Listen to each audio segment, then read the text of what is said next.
What is virtue? Yeah.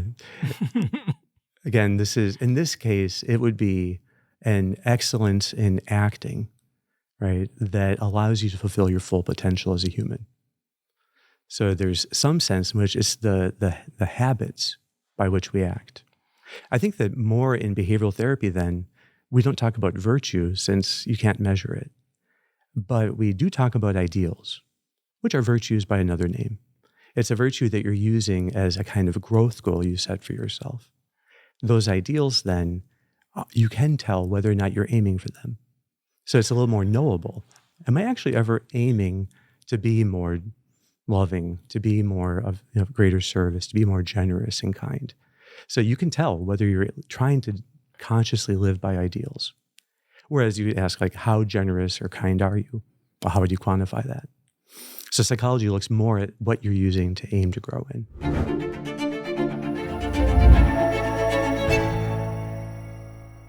Kevin Majeres went to the University of Dallas.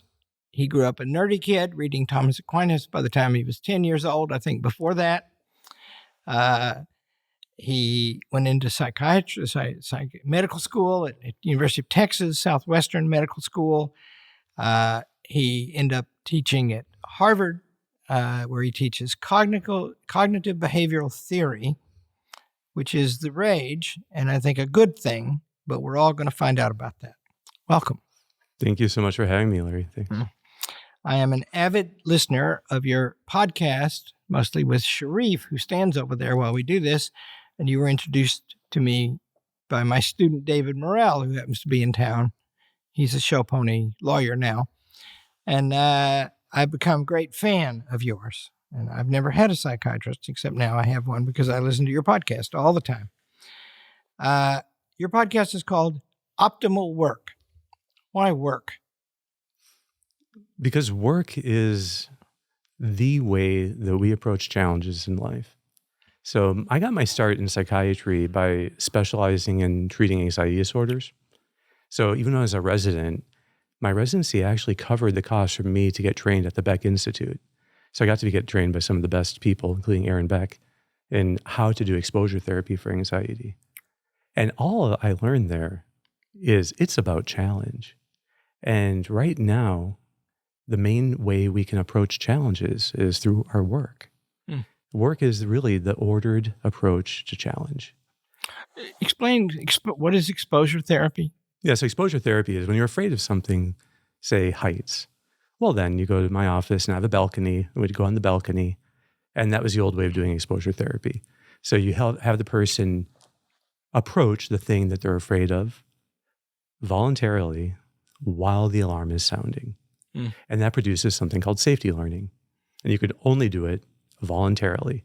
So forced exposures don't do any good. So you actually have to persuade the patient to approach the thing. And you do that by teaching them how their mind works, how the brain works. So they can learn about the amygdala, they can learn how you retrain it.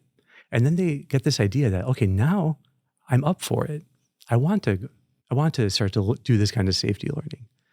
And so it's kind of implicitly built into exposure therapy that the thing that they are most dreading, which is the anxiety itself, that very thing is the cure.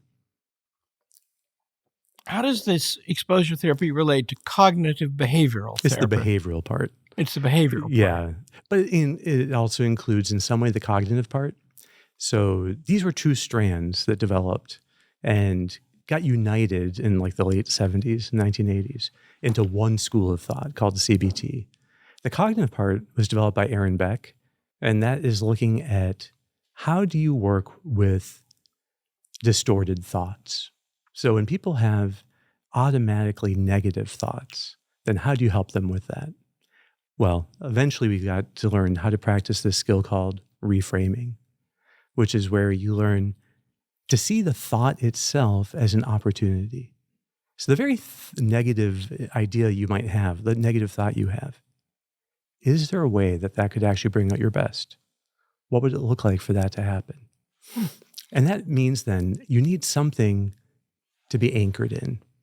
So something that is worth, in fact, sacrificing for to grow in. And that gets this idea of values or ideals. I prefer the word ideals. And so you help people to see how the challenges they face are really opportunities for them to grow in these meaningful ways. Work, grow. Is there something in human nature that makes those things important to us? That's a great question. I think that human nature, we all have the desire to know, and that's the original source of growth. We want to know things. We want to know what things are. We want to know how the world works. We want to know how we work. And so understanding cause and effect in the world, in ourselves.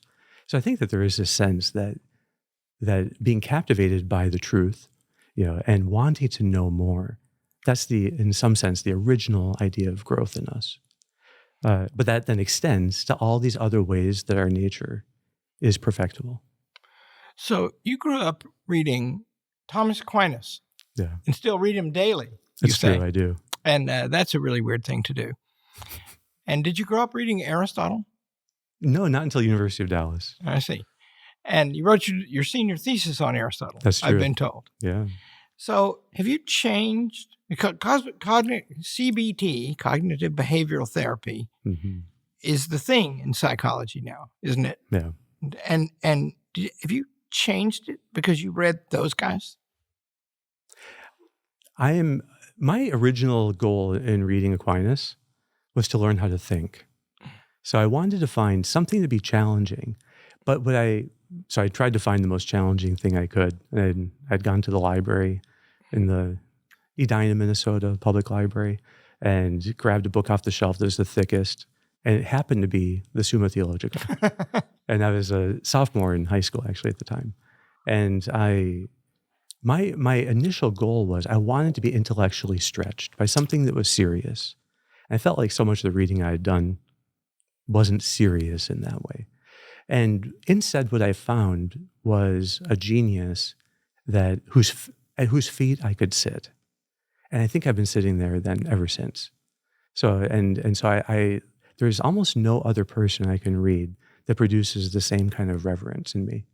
That I just want to learn from him. So do you ride bicycles? You run. You're a runner. Yeah. And so you must be interested in sports.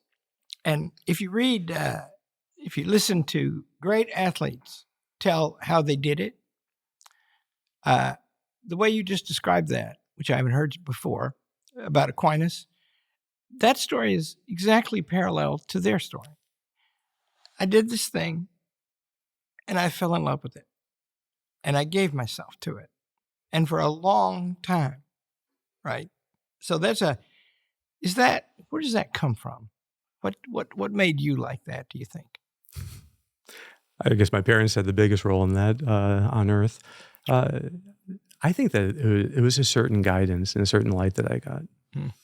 And in some way, even like this experience I had of happening to choose the right book, my entire intellectual development has been happening to choose the right book every time. Yeah. And happening to read the right articles at the right moments and being able to get quickly the main idea from the books that I read. But it's always felt like a guided process.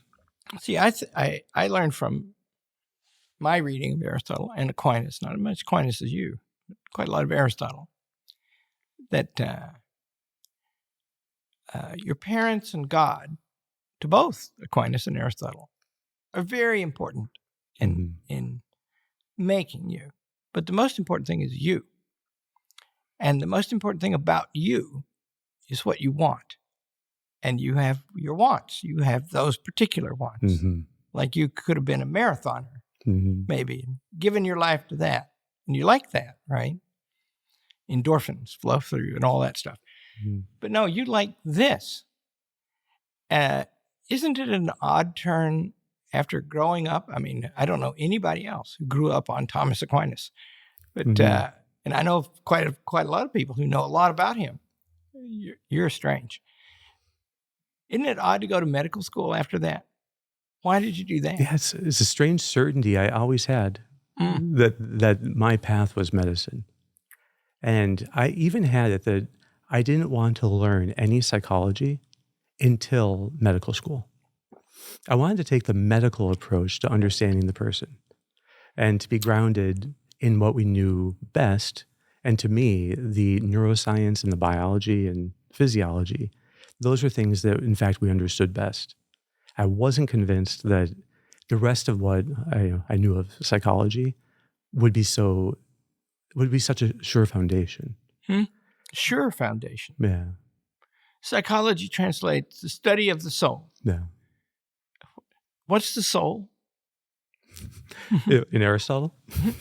No, just what Aristotle would say. What is it? Exactly.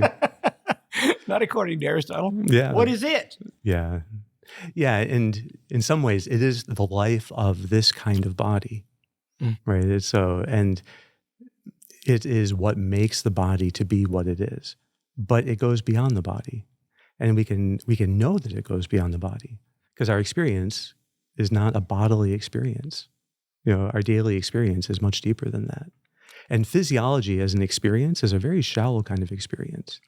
There's a deeper experience there that I think this is in Thessalonians, right, where you see that there's this tripartite division of the person, that there's physiology, and then there's psychology, and then there's the spiritual. There's a difference between what is just physical in us, and then what is the psychikos anthropos, the psychological man, which is sometimes just called the natural man. But I think that's actually not the right translation. It's actually the psychological man. And then you have the pneumatikos anthropos, which is the spiritual man. So I think that this idea that the soul actually corresponds, in this sense, to really the spirit, the heart of us. It drives then the psychology, which in fact drives the physiology. But it can go the other way too. And so it seems to me that human freedom comes from the inside out, from the deepest spiritual core of us, from which then proceed the psychological faculties. So that's really great and odd too, because medical doctors work on the body, and psychiatrists are notorious for not talking about the soul. Every time I meet one or a psychologist, I always say, "What does that word mean?" And sometimes they know, and I'll say, "What is that?" And I don't find, I have a very good psychology department here, I'm proud to say, but I don't find as a rule that they have thought very much about that. And that's, you did a podcast lately about a book by Abigail Schreier, whom I happen to know and admire, and Bad Therapy, it's called. And you're critical of the book and in some significant agreement with the book too. Yeah. Explain that. What's bad about therapy and what makes it good? Well, I think therapy is a kind of technology. And so it depends on the one using it, whether it's good or not. So it's simply a way of addressing people's challenges.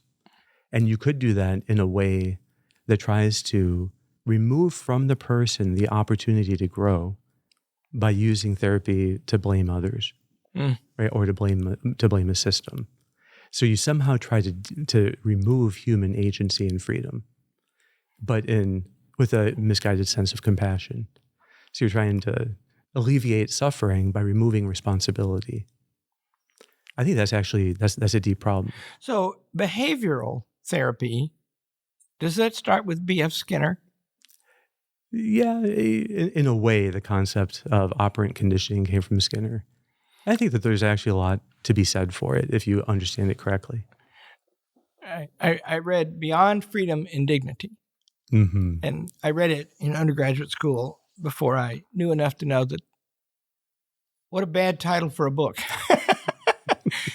But there's a famous thing about him, a story, I don't even know if it's true or not, but it's current, that his students decided to train him according to behavioral psychology. So when he'd walk over to this room, part of the room, they'd all brighten up and pay attention. And when he walked over here, they'd all go down.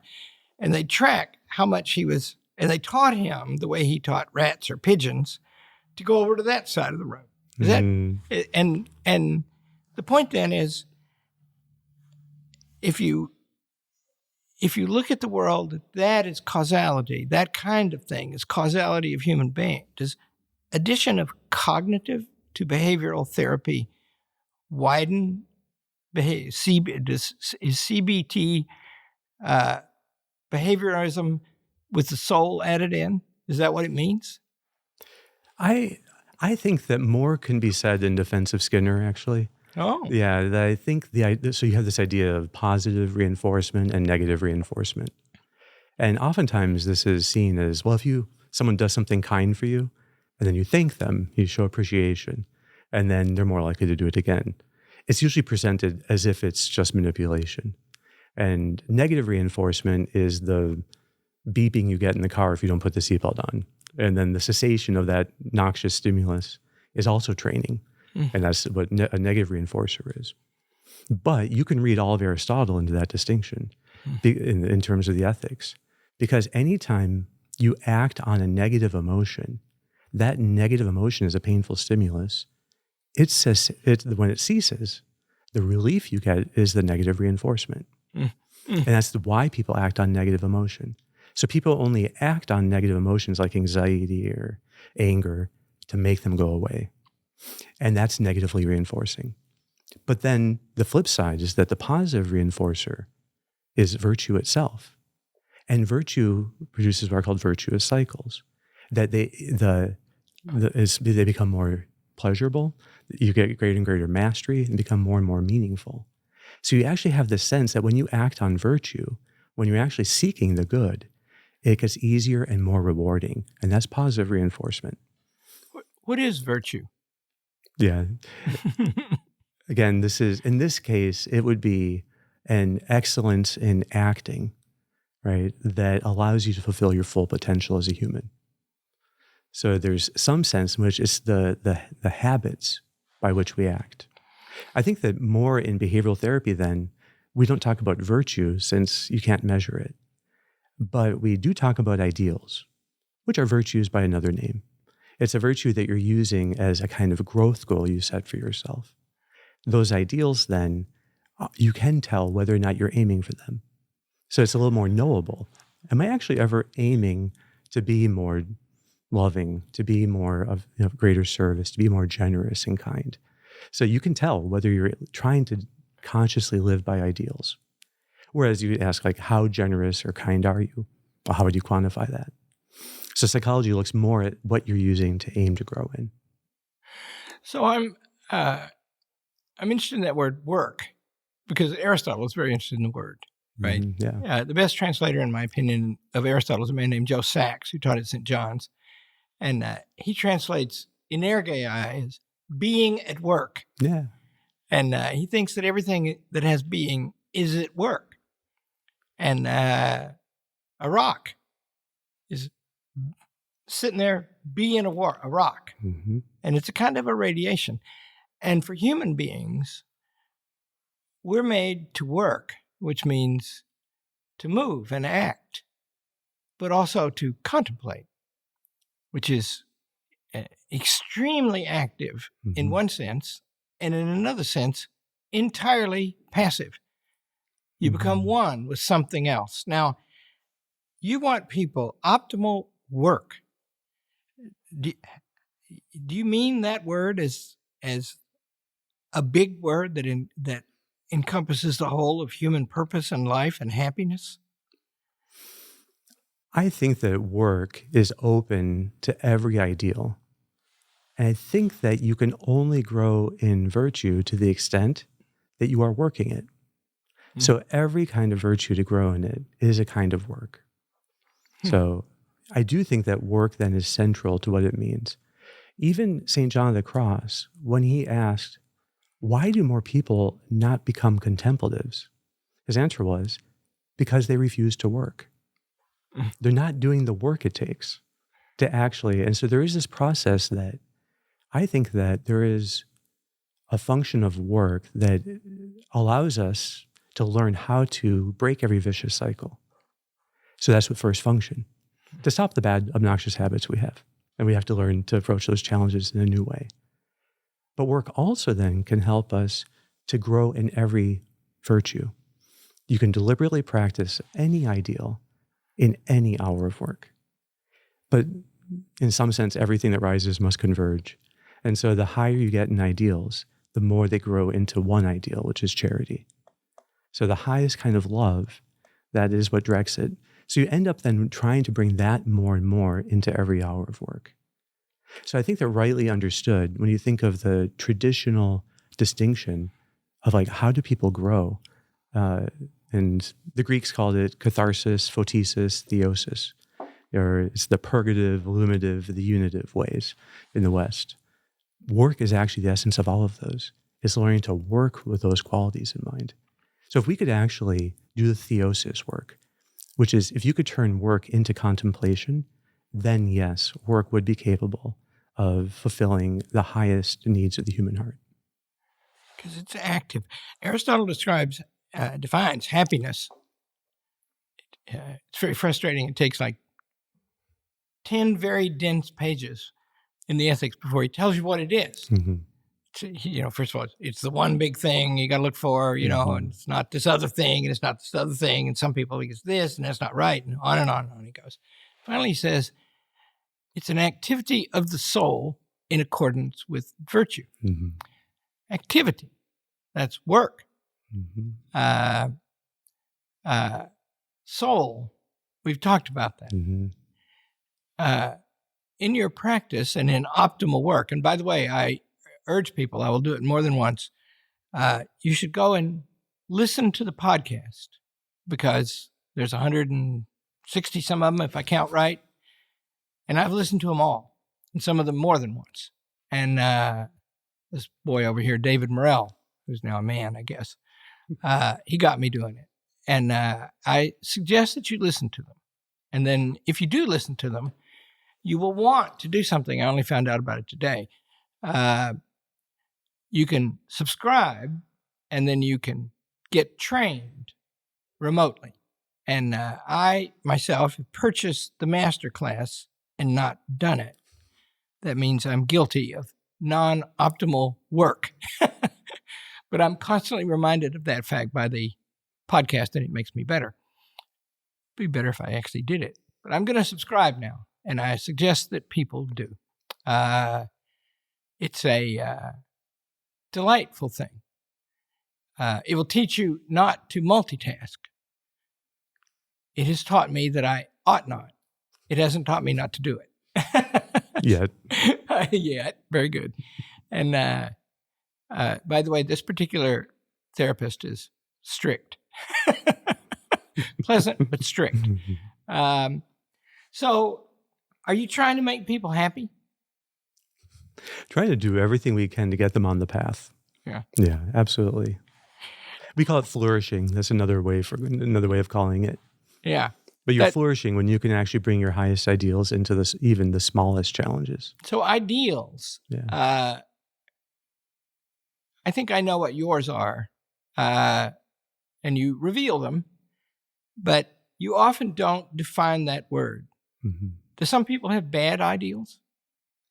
I think not. I think that an ideal is something that goes by the name of a virtue, but its real essence is that it's a positive quality that is inexhaustible, but is capable of then being practiced in any action. So the inexhaustible quality separates true ideals from those that are not. So if there's some other ideal, like, I don't know, you could imagine fun, but fun is exhaustible. So fun can't really be an ideal. You can have enough fun. It's like, and it's not, you can tell that if you do things just because they're fun, it doesn't bring out the best in you. So it's like doing things to raise your own self-esteem. You would never feel good about it afterwards if you knew that you only did it to raise your self-esteem. But when you aim for ideals, it actually brings out the best in you and in the task, whatever work you're doing. So you treat people as a clinician for problems. Yeah. And are you saying that they seldom have, or they never have bad ideals? I've never seen someone who, when we did work. So for instance, one of my favorite questions is the overheard conversation. So imagine that your spouse, and if they're not married, I'll say, imagine you're 10 years in the future and you're very happily married. And your spouse doesn't know you're at home.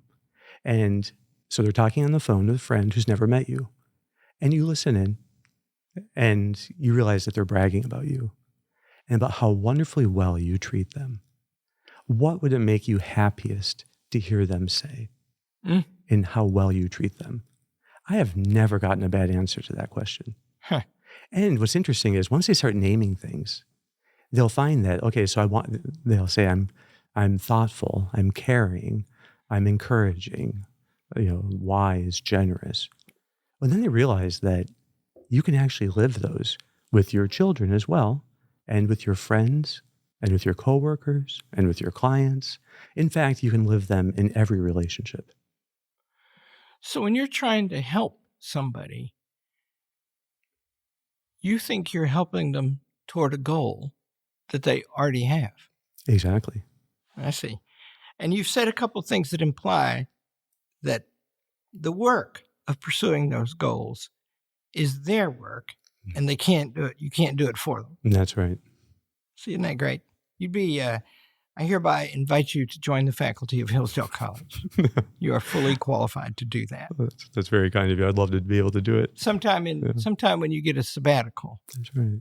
There you go. The offer's on the table. Wonderful.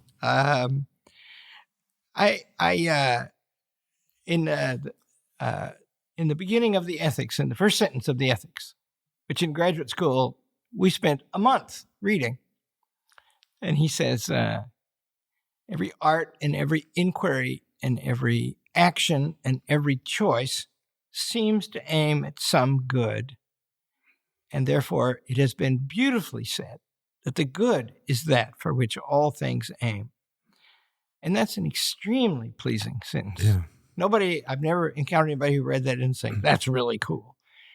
And then you ask the question, okay, what about a murder? What about Hitler? Because those are actions and choices. And Hitler killed, 10 million people? More if you count the war casualties. Then it's 50 million, maybe. What about that? Did he have bad ideals? My guess is that he was driven by something other than ideals. Mm-hmm. And he wasn't trying to stretch himself, right? So that every challenge could bring out his best. He wasn't striving to give his best to those around him. He wasn't actually sincerely seeking the good of those around him. But they say that Aristotle says every one of those things does. That means his actions, his choices, his inquiries. But the good he was seeking could have been some form of relief from, say, feelings of shame, which we know was a deep motivator for him. Yeah. And so he was constantly seeking, as far as I have heard and read, relief from this painful experience of shame. And in fact, that's the essence of every vicious cycle. So you are fleeing from the painful thing, and then the ends justify the means. I mean, that this is something you see as the above all. You're willing to do anything to obtain it. Churchill wasn't given to mocking people, but he mocked Hitler a lot. Mm-hmm. And he often mocked him as a coward and somebody inadequate and knowing it. Mm-hmm. Yeah. And so you're saying maybe. I think that's right. I think, in fact, all of us can be tempted to aim for particular outcomes and to think that somehow once we attain that outcome, then we'll start doing better. Mm-hmm. And I think that, this is like the reductio ad Hitlerum, but I think that Hitler took that to an extreme. And so you can see what happens, that when they think that they can, there's some outcome that they're willing to sacrifice everything for. They're willing to sacrifice ideals for outcomes. And I think that, in fact, the virtuous thing is always being willing to sacrifice outcomes for ideals. So what direction is the sacrifice going? We have good experiences with marriage at Hillsdale College, almost always, but not always. We had one breakdown some years ago. And because one of the parties appealed to me and even lived with us for a few days, I found out what they were doing. Very wise people, good ideals. They were spending their day, each of them, planning the argument of the evening so they could win it and get the marriage the way they wanted it to be. Exactly. It was a combat. Yeah. They waged combat on each other for a decade and had a bunch of children, and then it fell apart. And it was mind-boggling to me. I always think it's great for married couples to think of, if they want to grow, one of the best ways of framing it is, how would I surprise my spouse tonight? Like by being particularly encouraging. When you think of surprising the other, it gives you permission to do things you normally wouldn't do. And they don't have to be sustainable, but then it can create a whole new dynamic. I'm blessed with a good marriage, and it's because I married above myself. And the woman said, I would like to be more like Penny and my wife. And I said, yeah, me too. That's hard. So you think when you're counseling somebody that, first of all, you're helping them get what they're bound to want. And second, that they will want to do the work, else it can't be done. And they suffer because they're not doing it yet. And they need someone to help show them how to make it easier. I see. And I can make it easier for people. So my specialty is anxiety disorders. Now, trying to live your life running from anxiety is one of the most difficult things you could ever set out to do. But living your life, trying to eagerly embrace it, to fully feel it, prudentially done, that is something where only the first time is hard. Because the second time is easier, and then the next time is easier, the next time is easier. So my whole goal was, how do I help people overcome their anxiety disorder in as few sessions as possible? And that's what I practiced single-mindedly for like 10 years. And I learned that if I could help them view their, whatever the trigger is, to view it now as the perfect opportunity for a new kind of learning, and then to be open up fully to the feelings of that when it comes, and to lean into it, that even one session is enough. Because you can make such progress in one session, they have this aha moment that they can relate now to their own anxiety in a completely new way. And that there's this sense of freedom and liberation that you never see anytime else, unless perhaps someone is like freed from prison, from when they're unjustly imprisoned, but you don't see this often. This sudden sense of liberation and freedom really flourishing. You have said, I've heard you say that CBT works fast compared to other approaches, whatever they are. I don't know anything about it. But why? Why does it work fast? Maybe the shortest answer is because it's skills-based, not therapist-based. So it's not you're developing a relationship with a therapist that is meant to accompany you the whole of your life. Now, that could happen, and it's not necessarily bad, but that's not CBT. The idea of CBT is that people have the solutions inside of themselves, in that they already are capable of doing this work. Now, one way, this might sound strange, but why do people develop anxiety disorders? Because they are so highly trainable. Their amygdala is so highly ready to be trained that when they avoided things, it quickly learned those things are threats. And then now it's more quick to sound the alarm. They avoid it again, it's even quicker. So they have a very highly trainable amygdala. Well, that's not seen in CBT as a bad thing. That's actually the condition for progress. So the very thing that brought them in is actually the ticket to the cure. They can retrain their amygdala. What has to change is their behavior. So for that to work, by the way, this is a logical point. They, and by they we're referring to the soul, that has to be something different from the amygdala. Exactly. They got to be able to stand outside it and look at it and make it behave. Not only that, but their amygdala defers to their behavior as if deferring to the authority. I see. So if you approach something while the alarm is sounding, your alarm learns. had Ian McGilchrist on this thing. Great. He's a wonderful psychiatrist. I learned of him from you. And I asked him about you, and he said good things. But I marveled at him because he's the expert on parts of the brain and what it does. Mm-hmm. And I was interested in that in part because you talk about that. Left brain, right brain, all that, And everyone should go and read the De Anima on the Soul, Perisuke, by Aristotle. It's a little dense, but it's short. And in that, he makes the claim that the soul is immaterial. And if it weren't, you wouldn't be able to understand or have objective knowledge of an object outside yourself. So, but the brain has parts, and you're talking about one of them, and it divides into these hemispheres. I explored that with Ian McGilchrist. How can we be free if these parts are important? Address that a little bit.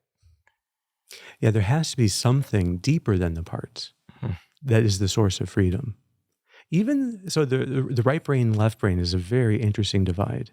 So the left brain being primarily about manipulation and outcomes, and the right brain is actually primarily about ideals and bonds, the meaningful things in life. So if you can, the height of the right brain is silent love, which is the definition of contemplation. So contemplation is the highest thing that the right brain can do. But does contemplation end in the right brain? Is that where it's actually taking place? By no means. There is something deeper than it. Silent love. In the Ethics and the De Anima, the act of contemplation, which is the highest human activity, is not calculation. It's not going from thing to thing the way we put arguments together, the way we are in this recording, for example. It's receptive. It's beholding, but in a way that's an active participation. And that's what we mean by silent. You don't have to say anything. You don't really have to have a reasoning process. You get yourself to where you see it, fully see it, give yourself to it. It is active in that way.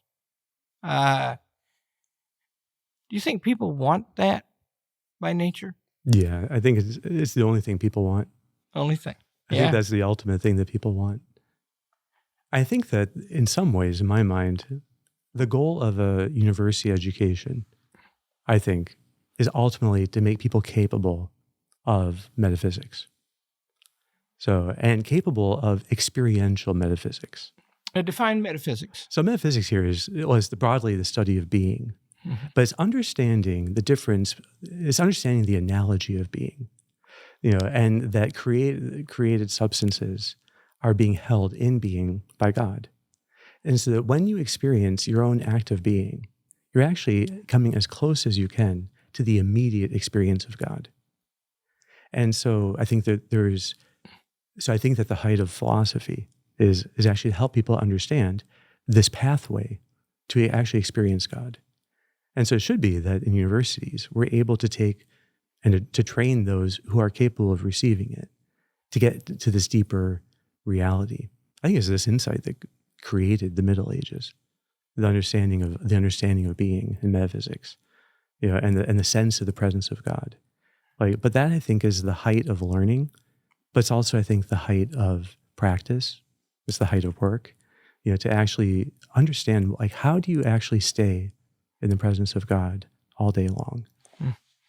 My friend Roger Kimball of Encounter Books and The New Criterion gave me a book lately, and I'd never heard of the book. It's called The Gothic Cathedral by Otto von Stimpson. Have you read it? No, I haven't. Yeah, you should read it. If you ever mention somebody should read a book, I always read it, but you don't have to read mine. Its claim, I haven't finished it yet, but its claim is that this thing that you just admired about the Middle Ages, which is this picture of all nature, of the cosmos, and the wish of the soul to behold the highest things in it. That was the explicit purpose behind the design of the Gothic cathedral. And that it wasn't, when I say it was explicit, it's not just that it was apparent in it. The ones who designed the first ones said so. Yeah. So it gave rise to this structure of thought and to these structures. And you see, both the thinking, the thought, and the design and building of the structures are work. Physical work in the end. Big physical work in the end. And it seems to me we use metaphors for civilization all the time. They erected a great structure on every level of human undertaking. And they knew it, and they were proud of it. And it was optimal work. And you don't even have to like the cathedral, which I happen to do, and have a bent for that kind of thing. Trying to reproduce it at Hillsdale College in some ways can. But you don't have to favor that style to admire and even be awed by that thing. And you're saying, people, your patients are so awed by such things. I think that in many times I don't talk to my patients about contemplation unless they bring it to the table. I think that for those who have faith, then it very naturally comes up, and they can start to see that faith is the widest context we can have for viewing any challenge in life. And so reframing means widening the context in which you view a challenge until you can see how it's an opportunity for growth. But you do talk about ideals all the time. All the time. Yep. And everybody's got those. Yep. And don't those lead to contemplation if you follow them? I think they do. Yeah. I think that if we could actually get to the point where, even higher than ideals are bonds, because the bond is love, and that's the highest ideal. And the bond is the giving and receiving of love.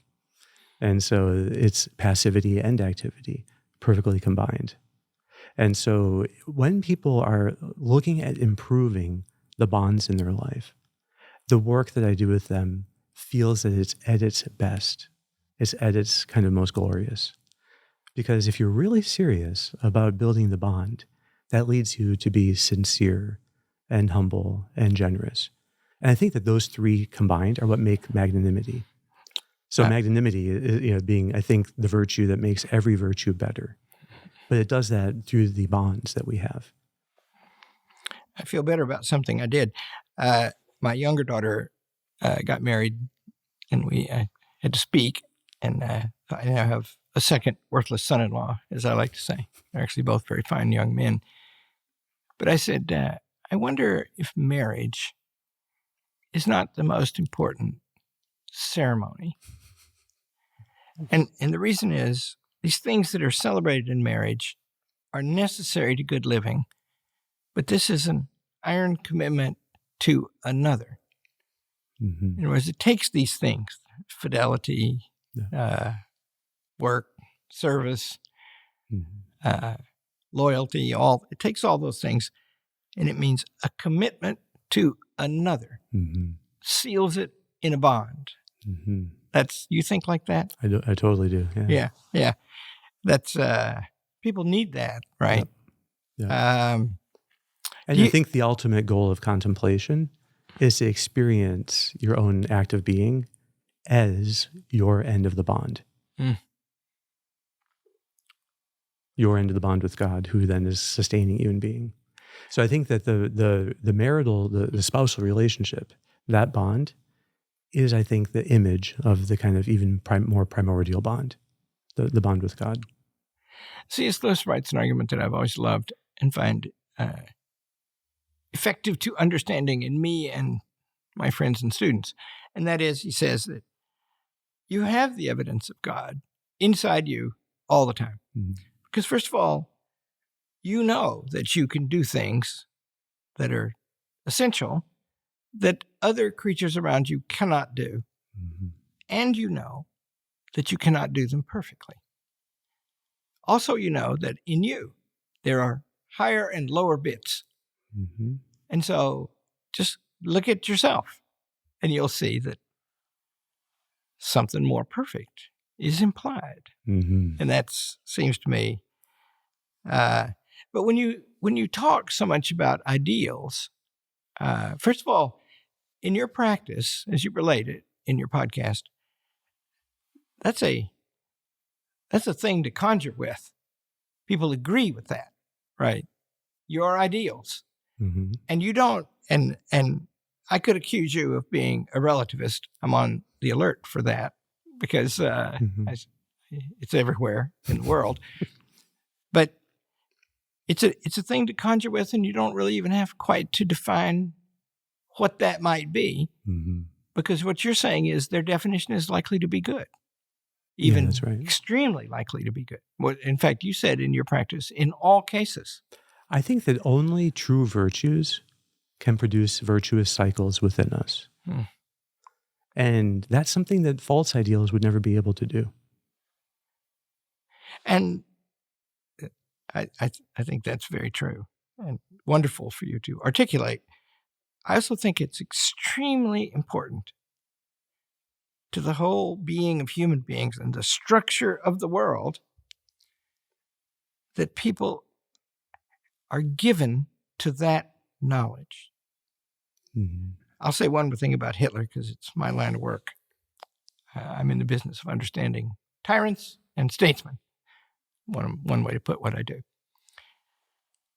Aristotle says that it takes extreme determination and unusual capacity to make yourself into the highest kind of virtuous person and also to make yourself into the highest kind of vicious person. You got to work at it. And I think it's actually true in Hitler's life that he willfully destroyed himself. And at the end, he was lost. And the perfect ending came to him. He shot himself. Mm-hmm. And that was right. That's where that is the end that he chose, which means if he chose it, he might have chosen another one. And the fact that he thought he was a good painter and he wasn't, and his mother doted on him and his father ignored him and all that, that wasn't it. He had this incredibly powerful will, and he devoted it to the destruction of everything, including himself. And that's rare. I'll also add about Hitler, because it's of interest to me. He never talked like that. He didn't stand up and say, I want to kill all these Jews because I don't like them, or because I want to prove to God that he can't preserve them forever as he promised. He said, they've done wrong and they have to be constrained.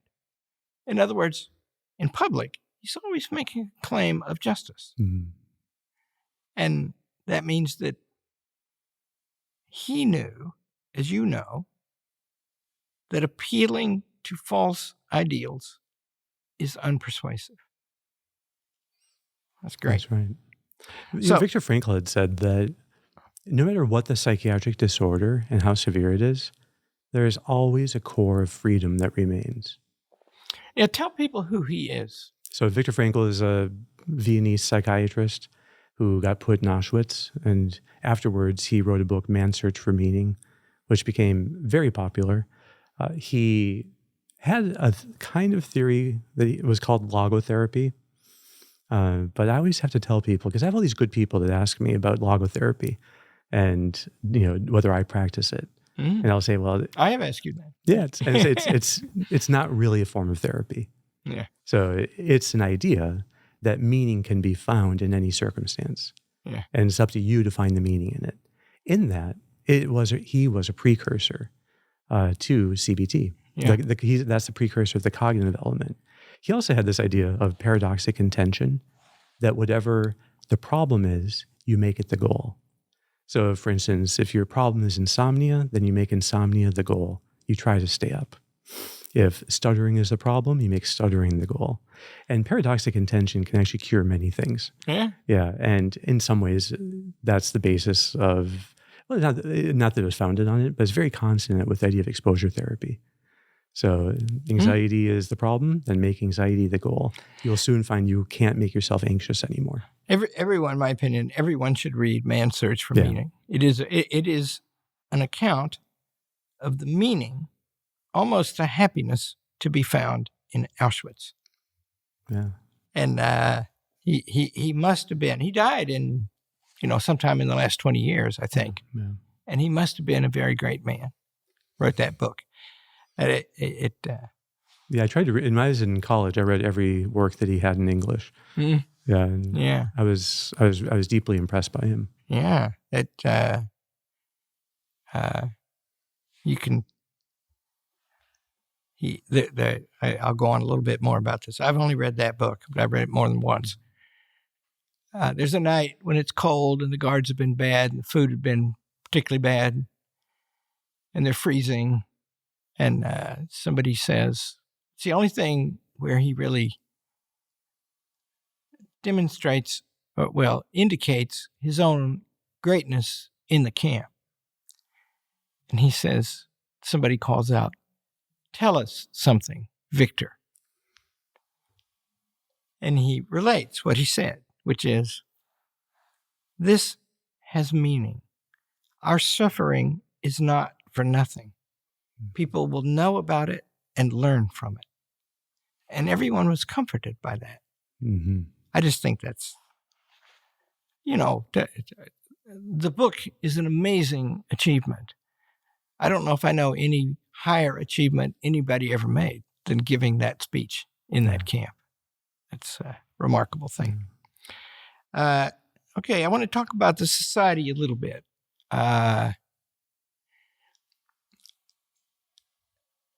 Walker Percy writes something like, I looked for the quote and I couldn't find it. We live in the age of therapy and comfort, or something like that. And in the society, there have been these enormous changes in the structure of the government, in the way things work. And we think we can fix everything, generally these days, by applying what are becoming the standard methods, well established. What about that? There are more people in therapy than ever, I read. Mm-hmm. Does that mean something's gone wrong? It might be a side effect of some things having gone right. Yeah. So, for instance, the lessons of Frankl and trying to understand how do you find meaning in death, and particularly in grievously unjust deaths, that requires a kind of deeper view of human nature to grapple with the larger questions. You need something bigger than death to put death into context. And maybe one of our problems is that we've been successful at sidelining death so that many people don't know well those who died or weren't with them when they died. And so death as a daily reality, just by modern life, I think has been reduced. And so I think that that's a good thing. So that's not bad. But there's a sense that, teach us to number our days aright so we may gain wisdom of heart, without the being reminded of death and the bigger context of life. We may not really become wise. That's one thing. But then you compound it with the increasing, there's a kind of mania for convenience and to reduce every challenge in life. And particularly to come up then with societal solutions to the challenges of individuals. You even see this in a sense, and this is one of Abigail Shrier's ideas, but it's also in Jonathan Haidt's book, The Anxious Generation, that we've been trying to remove challenge from children's lives. Don't let the children play on their own. Don't let them have any responsibility for supervising their own free time or games. So now everything is being done for them by adults. as if the adult's whole purpose is just to reduce the challenge in the lives of children. But that teaches the children, especially the sensitive ones, that challenges are threats. And that makes them prey to anxiety, makes them prey to shame and embarrassment, right? So I see anxiety as an urge to avoid challenge. And so I see that it is the greatest obstacle to growth.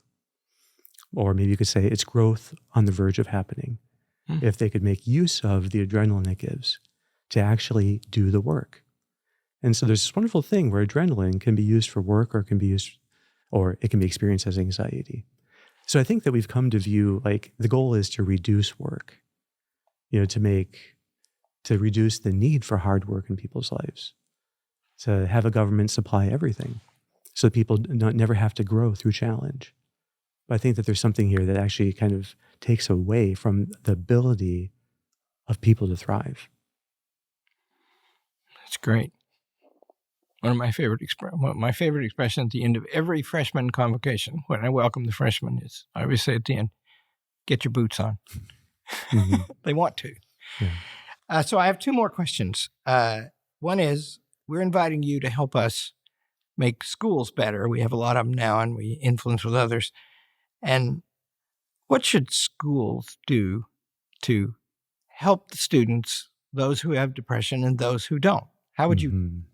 What advice do you have for them? I think that the best example we can give to model for students how to approach challenge is the very mastery that the teachers themselves have over their subjects, and the confidence that they instill then in the students, that the challenges in the subject are actually capable of bringing out their best. So I think that if schools do their work of teaching itself well, that already models for students what it looks like to thrive on challenge. I think classes should be more challenging, with enough encouragement on the part of the professor or teacher to help bring out the best in the students. So I think that when you see, there's a lot of studies on what's called self-efficacy, and which is it's a great concept. It's basically the confidence you have that a particular challenge can bring out your best. And if teachers have efficacy for their subject, they will instill efficacy in their students for that same subject. Do you know what the motto of Hillsdale College is for 180 years? I'm sorry to say, I don't. It's just like you. Strength rejoices in the challenge. That's beautiful. Isn't it? Yeah. That's why we get our boots on. So that was beautiful and important. My last question is, you are powerfully interested in helping people as a medical doctor specializing in the soul, in God, and in philosophy. Say a word to bring those three things together. The highest action of a human, I believe, is to attain to silent love for God and others. And that comes to knowing and loving the truth in itself and pursuing it, and then trying to bring that truth into the service of others as much as you can. So there is a sense in which, if we have this kind of love, in fact, we are always looking for more and more ways of serving. And we're trying to learn from those around us, to have the humility to learn from everyone, so that we can receive God and give God to everyone. Kevin Majeres is an inspiring man, and I am very proud to introduce him to those of you who don't know him, and I urge you all to get to know him better. Thank you. Thank you.